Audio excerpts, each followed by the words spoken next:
Serangan drone dan amunisi peledak disebut sukses menghancurkan tentara Ukraina berikut kendaraan militernya.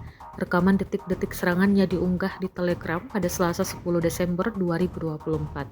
Dalam keterangan unggahan disebutkan, kru UAV dari kelompok pusat mendukung tindakan unit penyerangan Rusia di arah Krasnoarmeyskoye.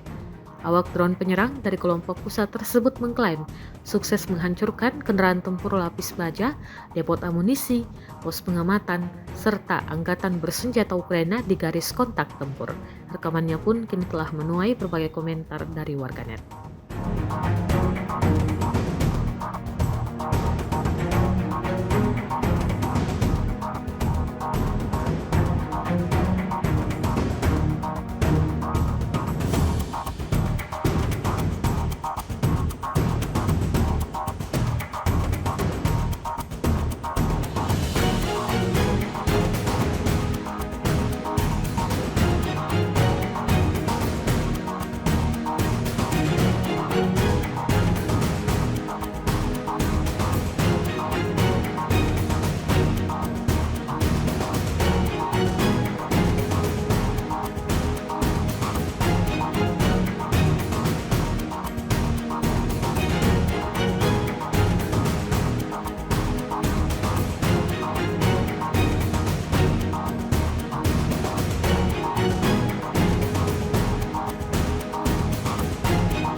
Download Tribun X sekarang, menghadirkan lokal menjadi Indonesia.